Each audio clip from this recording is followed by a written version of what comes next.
Coba kamu pikirin sebentar.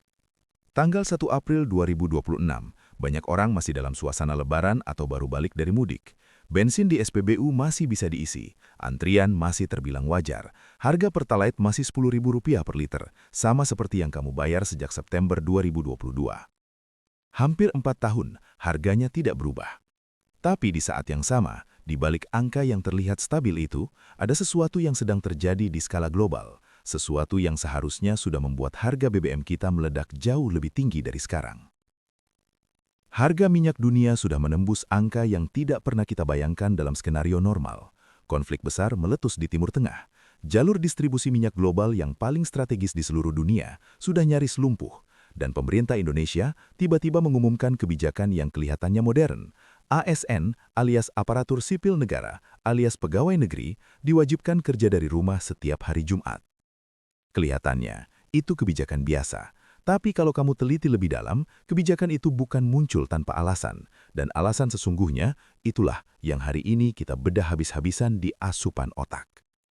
Bukan untuk bikin kamu panik, bukan untuk nyebarkan teori konspirasi, tapi untuk bikin kamu paham. Karena dalam situasi seperti ini, orang yang paling berbahaya adalah orang yang tidak tahu apa yang sedang terjadi di sekitarnya.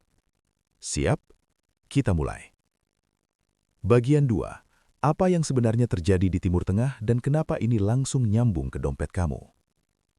Kita perlu mundur sedikit ke 28 Februari 2026. Pada tanggal itu, Amerika Serikat dan Israel melancarkan serangan militer gabungan ke sejumlah fasilitas di Iran, termasuk ibu kotanya, Tehran. Ini bukan eskalasi kecil. Ini adalah salah satu momen geopolitik paling besar dalam beberapa dekade terakhir. Dampaknya langsung terasa. Iran membalas, dan sebagai respons atas serangan itu, Iran melakukan sesuatu yang selama bertahun-tahun selalu jadi ancaman, tapi tidak pernah benar-benar dilakukan, menutup Selat Hormuz. Sekarang, kita perlu berhenti sebentar di sini, karena banyak orang dengar Selat Hormuz, tapi tidak tahu betapa dahsyatnya dampak penutupan jalur itu. Selat Hormuz, ini adalah selat sempit di antara Teluk Persia dan Laut Arab. Secara fisik, lebarnya di titik tersempit hanya sekitar 39 km. Tapi setiap harinya, dari selat kecil itu mengalir sekitar 20 juta barel minyak mentah ke seluruh dunia. Angka itu setara dengan hampir 20% dari total pasokan minyak dunia yang bergerak setiap hari. Bukan cuma minyak, Selat Hormuz juga jadi jalur ekspor gas alam cair atau LNG, Liquefied Natural Gas, yaitu gas alam yang didinginkan sampai cair supaya bisa diangkut kapal dari Qatar dan Uni Emirat Arab ke seluruh Asia, termasuk Jepang, Korea, dan China. Ketika Iran menutup selat itu, dunia langsung panik, dan pasar energi global langsung merespons dengan cara paling telak, harga minyak beledak. Harga minyak Brent, ini adalah patokan harga minyak mentah global, yang tadinya berada di kisaran $65 AS per barel, langsung melesat ke $80, kemudian $100, dan pada titik puncaknya sempat menembus $126, bahkan $140. Untuk konteks, APBN 2026 disusun dengan asumsi harga minyak Indonesia yang dikenal sebagai ICP atau Indonesian Crude Price berada di angka $70 AS per barel. Sekarang, harga minyak dunia sudah 2 kali lipat dari asumsi itu, bahkan lebih. Dan disinilah masalah besarnya mulai terbuka. Bagian 3. Matematika yang tidak bisa bohong. Berapa besar tekanan ke APBN kita?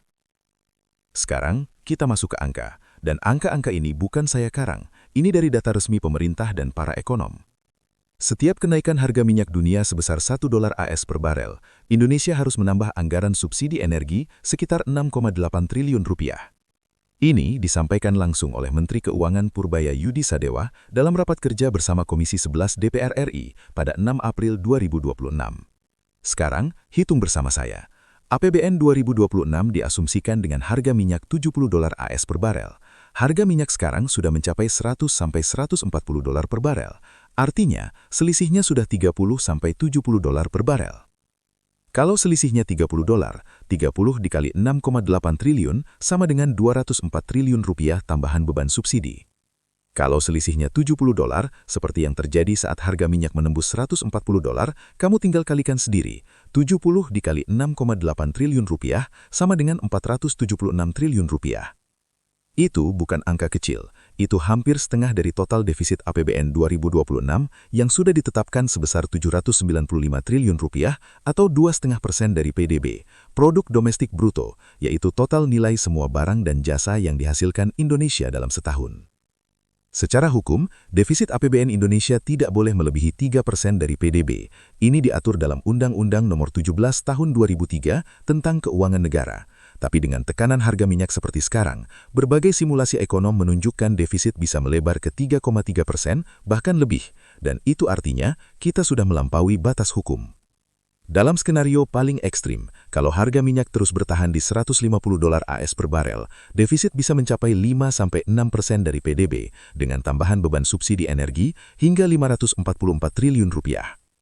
Ini bukan skenario kiamat yang dibuat-buat, ini adalah hasil simulasi para ekonom berdasarkan data yang ada. Lalu, apa yang dilakukan pemerintah? Disinilah kita masuk ke inti cerita. Bagian 4. Keputusan paling berisiko tinggi dalam sejarah kebijakan energi Indonesia. Tanggal 31 Maret 2026, sehari sebelum April, pemerintah mengumumkan sesuatu yang mengejutkan banyak pihak. Tidak ada kenaikan harga BBM, baik subsidi maupun non-subsidi, per 1 April. Menteri ESDM atau Energi dan Sumber Daya Mineral, Bahlil Lahadalia, menyampaikannya langsung dalam konferensi pers. Kata-katanya jelas, harga BBM subsidi tetap flat, tidak naik, tidak turun, dan untuk BBM non-subsidi masih dalam pembahasan. Dan benar, per 2 April 2026, harga di seluruh SPBU di Indonesia memang tidak berubah. Pertalite masih Rp10.000 per liter, solar subsidi masih Rp6.800 per liter, Pertamax untuk wilayah Jakarta masih Rp12.300 per liter. Tapi di balik stabil itu, ada cerita yang jauh lebih kompleks. Coba kamu bayangkan seperti ini, kamu punya warung bakso, harga daging yang kamu beli dari supplier naik 2 kali lipat. Tapi karena kamu takut pelanggan lari, kamu tidak menaikkan harga jual baksomu. Kamu tetap jual Rp15.000 per mangkuk, padahal modalnya sekarang sudah Rp25.000. Kamu masih bisa bertahan? Mungkin, tapi berapa lama? Itulah yang sedang terjadi dengan kebijakan BBM kita sekarang. Harga belinya sudah 2 kali lipat dari asumsi, tapi harga jualnya ditahan. Selisihnya ditanggung oleh pemerintah dalam bentuk subsidi, dan Pertamina sebagai perusahaan yang menjual BBM itu diminta menanggung selisihnya dulu dengan janji kompensasi dari negara. Menteri Keuangan Purbaya bahkan secara terbuka mengakui ini. Dia bilang, pemerintah siap tidak menaikkan harga BBM subsidi sampai akhir 2026 dengan asumsi harga minyak rata-rata $100 AS per barel. Tapi, dia juga bilang sesuatu yang penting. Setiap kenaikan $1 AS per barel, beban subsidi bertambah Rp6,8 triliun. Artinya, kalau harga minyak rata-rata sepanjang 2026 adalah $100 AS, padahal asumsi APBN $70 AS, kita bicara selisih $30 atau tambahan beban Rp204 triliun. Dan pemerintah punya senjata untuk menghadapi itu. Sisa anggaran lebih atau SAL sebesar Rp420 triliun, termasuk Rp200 triliun yang disimpan di perbankan. Tapi, kalau harga minyak terus naik di atas $100 AS, seperti yang sudah terjadi, maka hitungannya berubah lagi. A good sound to hear. Bagian 5. WFH ASN, kebijakan hemat energi atau darurat terselubung. Sekarang kita bicara soal kebijakan yang bikin banyak orang bingung, tapi jarang yang mau telusuri lebih dalam. Tanggal 1 April 2026, bersamaan dengan pengumuman tidak ada kenaikan BBM, pemerintah juga resmi mengumumkan kebijakan WFH, Work from Home, alias bekerja dari rumah, untuk seluruh ASN atau aparatur sipil negara di seluruh Indonesia. Skemanya, setiap hari Jumat, ASN bekerja dari rumah. Kebijakan ini berlaku mulai 1 April 2026 dan akan dievaluasi setiap 2 bulan. Siapa yang mengumumkan? Menteri Koordinator Bidang Perekonomian, Airlangga Hartarto, dan dia langsung menyebutkan angkanya. Kebijakan WFH ASN ini, kata Airlangga, berpotensi menghemat APBN hingga Rp6,2 triliun dari kompensasi BBM, dan kalau ditotal dengan potensi penghematan BBM masyarakat secara keseluruhan, angkanya bisa mencapai Rp59 triliun. Sekarang coba kita bedah ini dengan kepala dingin.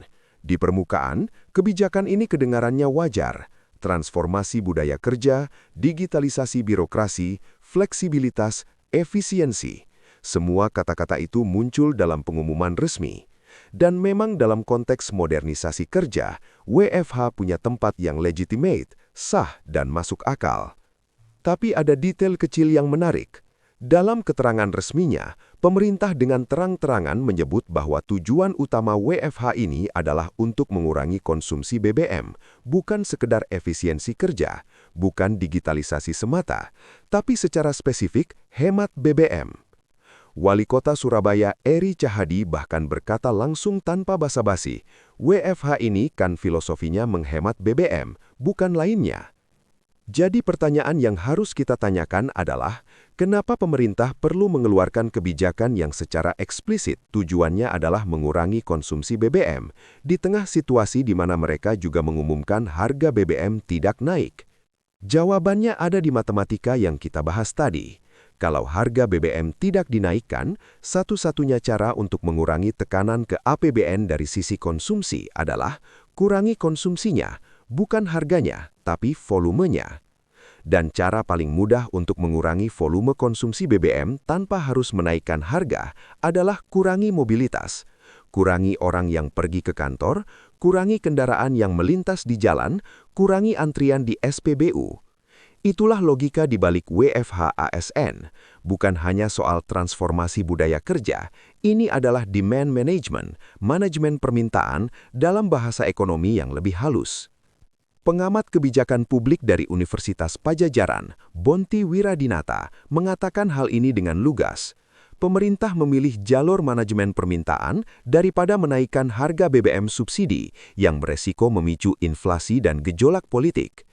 Dan kebijakan ini tidak sendirian. Bersamaan dengan WFH, pemerintah juga membatasi penggunaan kendaraan dinas hingga 50% kecuali kendaraan operasional dan listrik. Memangkas perjalanan dinas dalam negeri hingga 50%, memangkas perjalanan dinas luar negeri hingga 70%, dan mendorong ASN untuk lebih banyak menggunakan transportasi umum. Ini bukan satu kebijakan, ini 8 kebijakan efisiensi sekaligus yang dikeluarkan bersamaan, dan semuanya punya satu benang merah, kurangi konsumsi energi. Bagian 6. Sudah pernah terjadi sebelumnya, pola yang selalu berulang. Sebelum kita lanjut, izinkan saya tunjukkan sesuatu. Indonesia punya sejarah panjang soal kebijakan BBM yang dilakukan di momen-momen yang sangat terencana, dan ada pola yang hampir selalu berulang. Pola pertama, harga BBM hampir tidak pernah dinaikkan menjelang Lebaran atau momen besar lainnya. Kenapa? Karena di momen seperti itu, kepekaan sosial sedang di titik tertinggi. Orang sedang mudik, orang sedang belanja, orang sedang merayakan. Menaikkan harga BBM di saat seperti itu ibarat menyulit api di toko kembang api, dampaknya bisa tidak terkendali. Pola kedua, penyesuaian harga, naik atau turun, hampir selalu terjadi setelah momen besar berlalu, setelah Lebaran, setelah liburan panjang, atau di awal bulan yang baru.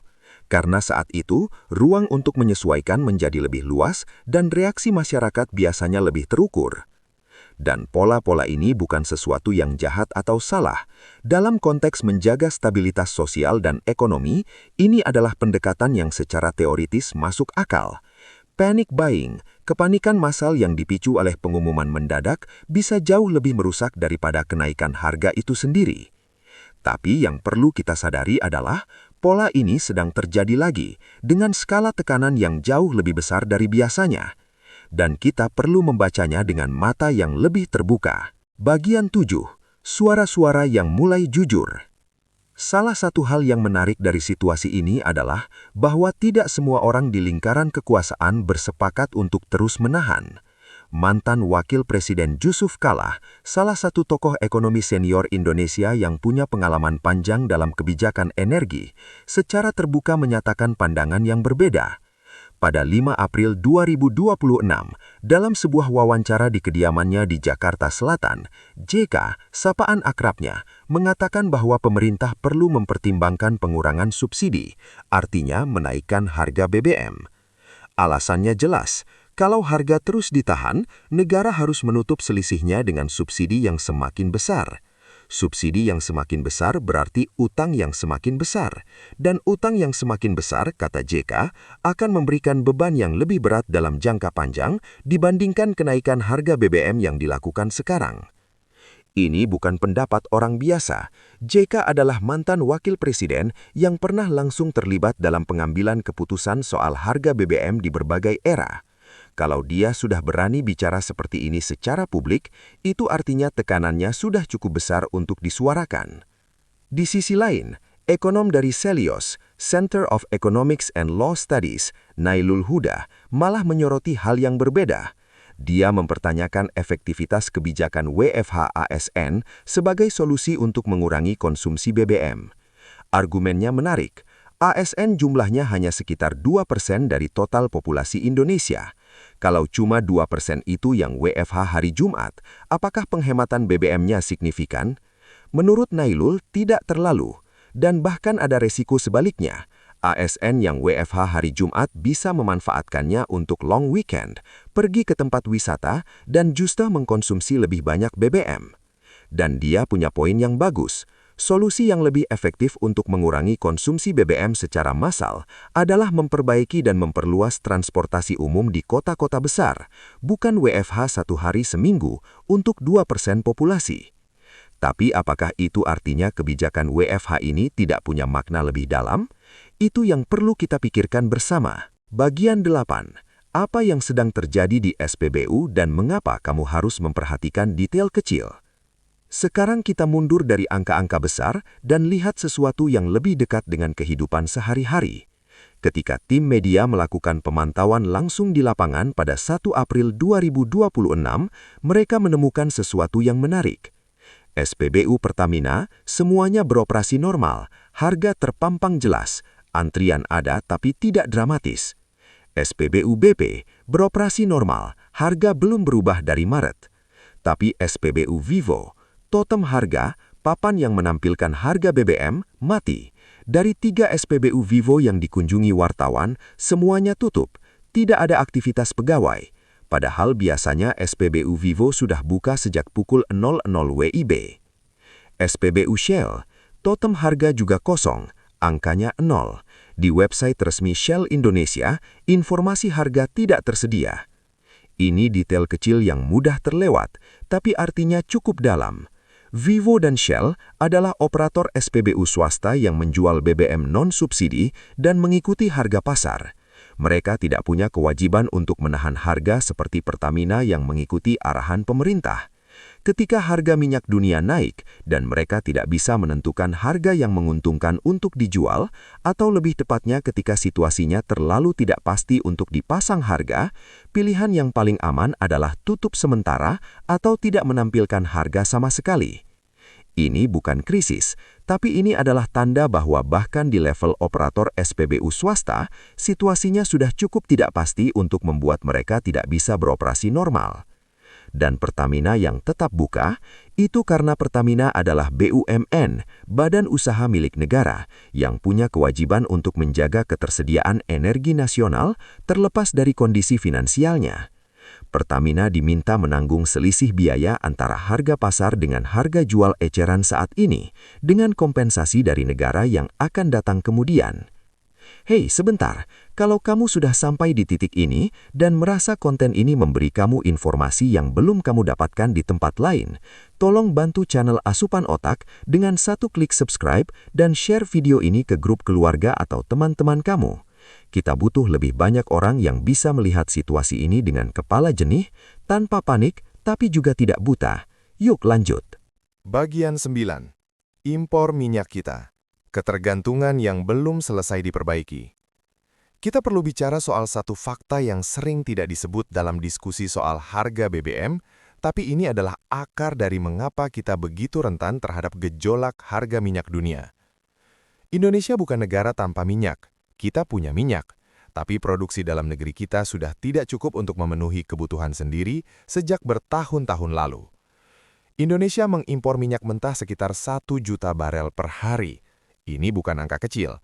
Angka ini artinya setiap kali harga minyak dunia naik, Indonesia harus membayar lebih mahal untuk bahan baku yang dibutuhkan untuk mengolah BBM yang kita konsumsi sehari-hari. Dan ada dimensi lain yang membuat ini semakin berat, nilai tukar rupiah. Saat ini, rupiah sudah mendekati level 17.100 per dolar AS. Ini penting karena minyak dunia diperjualbelikan dalam dolar AS. Jadi ketika harga minyak naik dalam dolar dan nilai rupiah melemah terhadap dolar, kita mengalami apa yang disebut double blow, pukulan ganda. Pukulan pertama, harganya naik. Pukulan kedua, nilai mata uang kita turun, jadi biaya yang kita keluarkan dalam rupiah menjadi jauh lebih besar. Ini yang para ekonom sebut sebagai imported inflation, inflasi yang diimpor, karena berasal dari luar negeri bukan dari kondisi internal kita. Ketika biaya impor minyak naik, biaya logistik ikut naik. Ketika biaya logistik naik, harga barang-barang yang diangkut ikut naik. Dan pada akhirnya, daya beli masyarakat yang paling bawah yang paling merasakan dampaknya. Kenapa produksi minyak dalam negeri kita tidak pernah cukup? Ini pertanyaan yang jawabannya panjang dan kompleks dan perlu satu episode tersendiri. Tapi intinya adalah, sumur-sumur minyak kita yang lama sudah semakin tua dan produksinya menurun, sementara eksplorasi untuk menemukan sumber baru membutuhkan investasi besar dan waktu yang panjang. Belum lagi persoalan regulasi dan ketidakpastian yang membuat investor energi ragu masuk. Hasilnya, kita terus bergantung pada impor, dan setiap gejolak di luar sana, entah itu konflik, kebijakan OPEC, atau perubahan iklim ekonomi global, langsung menghantam kita. Bagian 10. Pilihan pahit yang ada di hadapan pemerintah. Sekarang mari kita bicara soal pilihan-pilihan yang sebenarnya ada di hadapan pemerintah. Ini penting, karena seringkali kita menilai kebijakan tanpa memahami konteks trade-off, yaitu konsekuensi dari setiap pilihan yang tersedia. Pemerintah pada dasarnya punya 3 pilihan besar. Pilihan pertama, naikkan harga BBM. Pro, beban subsidi ke APBN berkurang, sinyal yang lebih realistis ke pasar. Pertamina tidak perlu menanggung kerugian besar. Kontra, inflasi langsung naik, daya beli masyarakat terutama kelas menengah ke bawah turun. Harga transportasi, harga makanan, harga semua barang yang menggunakan distribusi ikut naik. Dan yang paling sensitif, potensi gejolak sosial dan politik. Pilihan kedua, tahan harga, tanggung subsidinya. Pro, inflasi terkendali, daya beli masyarakat terjaga, stabilitas sosial terjaga. Kontra, APBN tertekan berat, defisit melebar, ruang untuk program-program lain, kesehatan, pendidikan, infrastruktur menyempit, utang bertambah, dan pada akhirnya, kalau tekanannya terlalu besar, penyesuaian yang dipaksakan di kemudian hari bisa jauh lebih brutal daripada kenaikan yang dilakukan bertahap sekarang. Pilihan ketiga, kombinasi. Tahan harga sebisa mungkin sambil mengelola sisi konsumsi melalui kebijakan seperti WFH, pembatasan kendaraan dinas, dan efisiensi lainnya. Dan itulah yang sedang dilakukan pemerintah sekarang. Tidak ada pilihan yang ideal, semua pilihan ada harganya. Dan yang sedang dipilih pemerintah adalah tahan dulu, kelola dari sisi konsumsi, dan harap harga minyak dunia turun seiring meredanya konflik. Apakah keputusan ini tepat? Itu tergantung dari sudut pandang kamu. Tapi setidaknya sekarang kamu tahu bahwa ini bukan keputusan yang dibuat tanpa pertimbangan. Ada kalkulasi yang sangat serius di baliknya. Bagian 11. Efek domino. Kenapa kenaikan harga minyak berdampak ke hampir semua aspek kehidupan? Ini bagian yang perlu kamu pahami dengan sangat serius, karena banyak orang berpikir bahwa kenaikan harga BBM itu hanya soal isi bensin di SPBU, padahal dampaknya jauh lebih luas dari itu. Kita mulai dari yang paling langsung kamu rasakan. Pertama, transportasi. Ini yang paling obvious. Ojek online naik, taksi naik, ongkos angkutan kota naik, tarif tol naik, meskipun yang ini butuh waktu lebih lama karena regulasinya berbeda. Kalau kamu punya kendaraan sendiri, pengeluaran bensinmu naik langsung. Kedua, logistik dan distribusi. Ini yang sering diremehkan. Setiap barang yang kamu beli, dari beras di warung sampai sepatu di mall, perlu diangkut dari tempat produksinya ke kamu. Truk-truk pengangkut itu pakai solar. Kapal-kapal antar pulau itu pakai solar. Kalau solar naik, biaya pengangkutan naik. Dan biaya pengangkutan yang naik itu dibebankan ke harga jual barang. Kita ini negara kepulauan, ada 17.000 pulau di Indonesia. Ketergantungan kita terhadap transportasi laut sangat tinggi, jauh lebih tinggi dari negara-negara daratan. Jadi efek kenaikan harga BBM ke biaya logistik antar pulau bisa sangat signifikan. Ketiga, pertanian dan pangan. Petani pakai solar untuk traktor, pompa air, dan mesin penggilingan. Nelayan pakai solar untuk perahu mereka. Ketika harga solar naik, biaya produksi pangan naik, dan itu berujung pada kenaikan harga makanan. Keempat, industri manufaktur. Pabrik-pabrik butuh energi untuk beroperasi. Kalau energinya mahal, biaya produksi naik, dan harga produk akhirnya pun naik. Kelima, inflasi umum. Ketika semua hal di atas terjadi bersamaan, inflasi atau kenaikan harga barang dan jasa secara umum ikut naik. Dan inflasi yang tinggi itu paling keras menghantam orang-orang dengan penghasilan tetap dan rendah. Buruh pabrik, petani, pedagang kecil, dan semua orang yang tidak punya aset untuk melindungi dirinya dari kenaikan harga. Itulah mengapa keputusan soal harga BBM itu bukan keputusan teknis yang bisa diambil sembarangan. Ini adalah keputusan sosial dan politik yang menyentuh kehidupan ratusan juta orang. Bagian 12. Ruang abu-abu, antara stabilitas yang dijaga dan kenyataan yang disembunyikan. Sekarang kita masuk ke bagian yang paling penting, dan ini bagian yang saya minta kamu dengarkan dengan sangat teliti. Ada dua narasi yang biasanya beredar di masyarakat ketika situasi seperti ini terjadi. Narasi pertama adalah, semuanya baik-baik saja, jangan khawatir, pemerintah sudah mengatur semuanya. Narasi kedua adalah, ini pasti ada yang disembunyikan, akan ada krisis besar, semuanya akan runtuh. Kedua narasi ini ada yang benar dan ada yang salah, dan tugas kita adalah memilah mana yang fakta dan mana yang berlebihan. Yang benar dari narasi pertama adalah, pemerintah memang sudah menyiapkan mekanisme untuk menghadapi tekanan ini. Dana SAL, sisa anggaran lebih sebesar 420 triliun rupiah, memang ada. Pertamina masih punya kekuatan finansial untuk menanggung selisih harga sementara. Kebijakan seperti WFH memang punya dampak, meskipun mungkin tidak sebesar yang diklaim. Dan konflik di Timur Tengah, meskipun serius, juga bisa mereda sewaktu-waktu. Dan ketika itu terjadi, harga minyak bisa turun kembali. Yang salah dari narasi pertama adalah, seolah tidak ada masalah sama sekali dan situasinya sudah pasti aman tanpa risiko apapun. Itu tidak jujur. Tekanannya nyata, angkanya nyata, dan kalau kondisinya terus memburuk tanpa ada perbaikan, ada titik di mana opsi-opsi yang tersedia akan semakin terbatas. Yang benar dari narasi kedua adalah, memang ada ketidaktransparan dalam beberapa komunikasi publik soal kondisi energi kita. Memang ada kebijakan-kebijakan yang timingnya sangat pas, terlalu pas untuk tidak punya logika di baliknya. Dan memang ada tekanan yang sangat serius di balik angka-angka yang terlihat stabil. Yang paling mendekati kebenaran adalah, sistemnya sedang dalam tekanan besar, tapi juga punya mekanisme untuk bertahan. Kita tidak dalam kondisi aman 100%, tapi juga tidak dalam kondisi akan langsung kolaps. Dan yang bisa kita lakukan sebagai individu adalah memahami situasinya dengan jelas, mempersiapkan diri secukupnya, dan tidak membuat keputusan berdasarkan ketakutan atau euforia yang tidak berdasar. Bagian 13. Apa yang kata Yusuf Kala, dan mengapa ini bukan sekadar pendapat biasa? Kita kembali ke Yusuf Kala sebentar, karena ada poin yang perlu dipahami lebih dalam dari pernyataannya. Saat JK bilang pada 5 April 2026 bahwa pemerintah sebaiknya mempertimbangkan pengurangan subsidi alias menaikkan harga BBM, dia bukan asal bicara. Dia punya konteks yang sangat dalam soal ini. JK pernah memimpin kebijakan penyesuaian harga BBM di masa pemerintahan Susilo Bambang Yudhoyono. Dia tahu betul bagaimana reaksi masyarakat ketika harga dinaikkan. Dia juga tahu betul apa yang terjadi ketika subsidi terlalu besar dan tidak dikontrol. Anggaran menjadi tidak sehat, program-program lain tidak punya ruang untuk berjalan. Argumen utamanya sederhana. Kenaikan utang akibat subsidi yang terus membengkak akan memberikan beban yang lebih berat dalam jangka panjang dibandingkan kenaikan harga BBM yang dilakukan secara transparan dan terencana sekarang. Ini bukan argumen yang populer.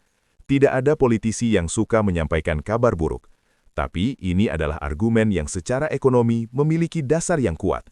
Dan fakta bahwa JK mau menyampaikannya secara publik di tengah situasi di mana pemerintah sedang berusaha menjaga narasi stabilitas, itu sendiri sudah merupakan sinyal bahwa ada orang-orang yang menilai tekanannya sudah cukup besar untuk dibicarakan secara terbuka.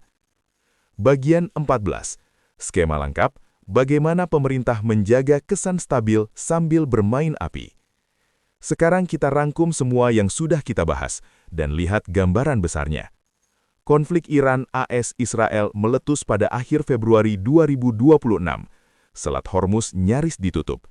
Harga minyak dunia meledak dari $65 ke lebih dari 100 bahkan $140 per barel dalam waktu singkat. Indonesia yang mengimpor sekitar 1 juta barel minyak per hari langsung merasakan tekanannya. Asumsi APBN yang $70 per barel langsung tidak relevan.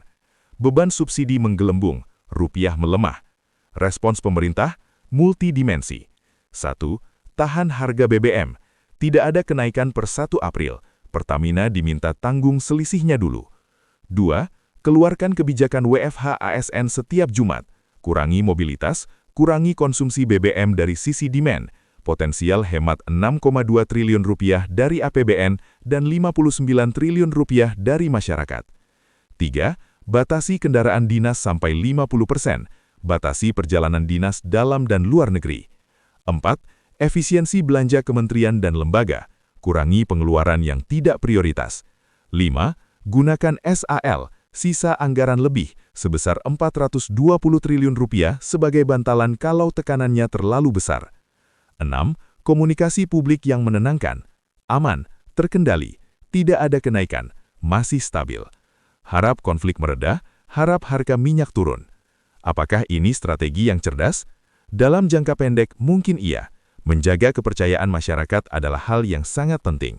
Panikan massa bisa menghancurkan ekonomi jauh lebih cepat dari kenaikan harga minyak sekalipun. Tapi apakah ini strategi yang berkelanjutan dalam jangka panjang? Tergantung pada satu variabel yang tidak bisa dikendalikan, seberapa lama konflik berlangsung, dan seberapa tinggi harga minyak tetap bertahan. Kalau konflik mereda dalam beberapa bulan, dan harga minyak turun kembali ke $80–90 per barel, pemerintah bisa bernafas lebih lega. Tekanan ke APBN berkurang, SAL tidak perlu dipakai semuanya, dan narasi aman terkendali terbukti tidak hanya sekadar narasi. Tapi kalau konflik berkepanjangan dan harga minyak terus tinggi, apalagi kalau terus naik ke $150 per barel atau lebih, maka cepat atau lambat ada sesuatu yang harus diberikan. Entah itu harga BBM yang akhirnya dinaikkan, atau pemotongan program-program lain di APBN, atau kombinasi keduanya. Dan cepat atau lambat itu bisa terjadi setelah Lebaran, setelah evaluasi 2 bulan kebijakan WFH, atau kapanpun kondisinya memaksa. Bagian 15. Apa yang harus kamu lakukan sebagai individu? Saya akan bicara konkret, bukan hanya sekadar teori. Pertama, jangan panik dan jangan melakukan panic buying. Menimbun BBM, entah dengan cara mengisi penuh semua jerigen yang kamu punya, bukan solusi, dan justru memperburuk situasi distribusi. Kalau semua orang melakukan itu, SPBU akan kehabisan stok, bukan karena BBM-nya tidak ada, tapi karena distribusinya terganggu oleh perilaku konsumen yang tidak terencana. Kedua, sadari pola konsumsi kamu. Ini bukan tentang harus langsung beli motor listrik atau tidak boleh naik kendaraan. Ini tentang kebiasaan kecil yang bisa dioptimalkan. Kalau bisa menggabungkan beberapa perjalanan dalam satu trip, lakukan itu. Kalau ada opsi transportasi umum yang praktis untuk rute tertentu, pertimbangkan. Ini bukan pengorbanan besar. Ini efisiensi sederhana yang punya dampak nyata. Ketiga, lindungi daya beli kamu dari potensi inflasi. Ini lebih ke soal keuangan pribadi. Kalau kamu punya tabungan yang selama ini hanya diam di rekening biasa, pertimbangkan untuk menaruhnya di instrumen yang bisa memberikan return, bunga deposito, reksadana pasar uang, atau instrumen lain sesuai profil risiko kamu. Inflasi mengerus nilai uang yang hanya diam, tapi kita tidak perlu bahas ini lebih dalam di episode ini. Mungkin kita buat episode khusus tentang ini. Keempat, pantau perkembangan situasi tapi dengan sumber yang jelas. Jangan hanya mengandalkan satu sumber informasi.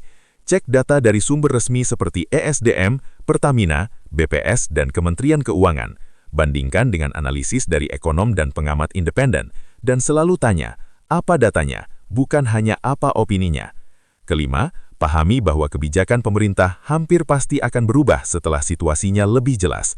Entah itu evaluasi WFH setelah 2 bulan, atau penyesuaian harga BBM yang mungkin dilakukan kalau tekanan terus melanjut. Persiapkan diri kamu untuk kemungkinan itu, bukan dengan panik, tapi dengan memahami bahwa perubahan kebijakan adalah bagian dari proses yang normal dalam kondisi seperti ini.